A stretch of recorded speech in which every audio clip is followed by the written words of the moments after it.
Now, the Prime Minister and the Chancellor have written a joint article in the newspaper this morning declaring that the rise in national insurance has to go ahead. You have said you don't like it, but have you lost the battle?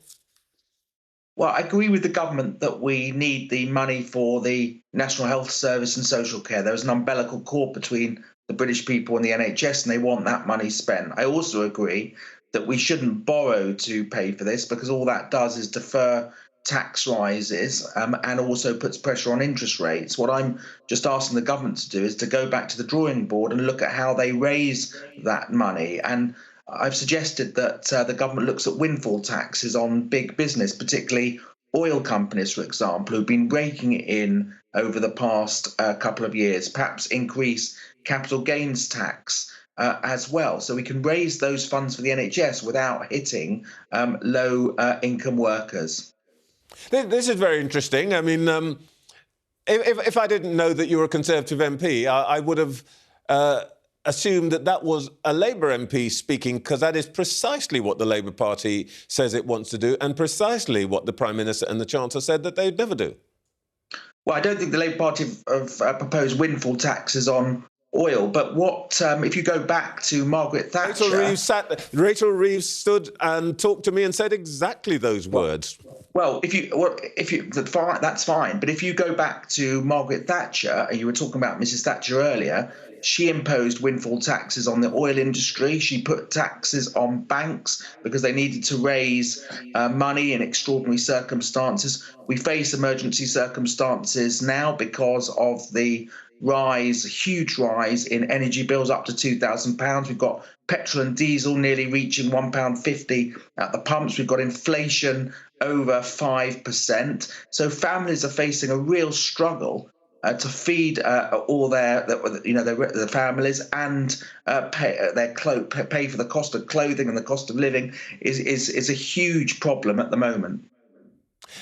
You can understand, Mr. Halfon, why I'm slightly disconcerted this morning. I have the Foreign Secretary coming in and telling me, after she has for many years been seen as a tax-cutting, Thatcherite Member of Parliament, you know, the pictures on tanks and all of that, telling me, oh, well, sorry, got to put up taxes. And now you're telling me what the government that you support, which is actually in government and has the ability to do this, should really implement a Labour programme.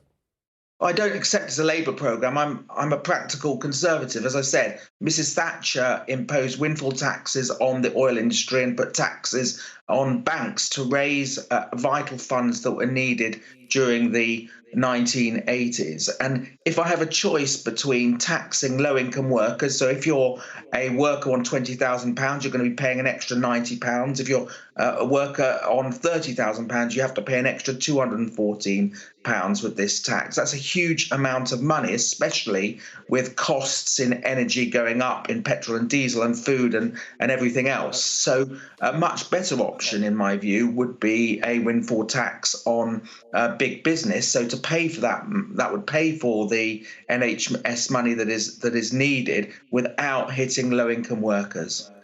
All right. Well, look, I mean, let's suppose that the Chancellor decided that what he'd written this morning was wrong, having listened to you on this programme. That would be an extraordinary blow to his authority, not to mention the Prime Minister's, were he now to change his mind. You can't possibly expect that to happen, can you? Well, the Chancellor and the Prime Minister have set out their view in the newspapers this morning. I understand that. It is a very difficult financial situation. All I can do as a backbench MP, represent my constituents in Harlow, is try and campaign to cut the cost of living, because, as I've mentioned, they are struggling to feed their families. And I get emails every day from people who cannot afford their energy bills as it is. They're going to go up potentially to £2,000 a year. That's going to be unaffordable. And we've got another pot of money. The government have cut overseas aid. That's a separate argument that people will make, whether it was the right or wrong decision, but that has raised £4 billion. We should use that £4 billion to cut taxes or cut VAT for the lower paid. Let's talk a bit about the politics of this. Let's suppose that the tax rise does go ahead. How seriously do you think that will affect the Conservatives' electoral support? Do you think that's really that will be an issue? Well, of course, people are struggling with the cost of living. So if they can't afford to pay their bills, they're hardly going to be very positive towards the government. So it depends what the government does in other measures to try and mitigate against that. We're told we're going to have a cost of living package in February. I hope very much that that takes place, and I'll look forward to see what the government is proposing, but it has to be urgent action because people are struggling, as I say, to pay their bills. The other aspect of what the public may be thinking about in relation to politics this weekend, and you may have heard this from your constituents, is of course what various people in government and in Whitehall did during COVID. You actually, as I understand it, had to shield at various points during the pandemic. How do you feel looking at those pictures, hearing the account of those parties and knowing what you had to do about what was going on in government while you were shielding? Well, yes, because I have born with cerebral palsy and other problems, I did have to shield. But my constituents, Harlow, many people across the country had it much worse off than me, and they suffered terribly by not being able to see their relatives or people sadly passing away and not being able to see their loved ones as they were dying. So we all feel hugely let down by what has gone on. It shouldn't have happened. I had constituents talking to me about it only yesterday in Harlow, how upset they were as to what had happened in Downing Street. And what I've called for is for 3 R's from the Prime Minister, for him to respond to the anguish of the public, to take responsibility for what has happened and to reset the government and focus on the genuine people's priorities, like what we've just been talking about, cutting the cost of living. Robert Halfon, isn't there a 4R possibly there, which is resign?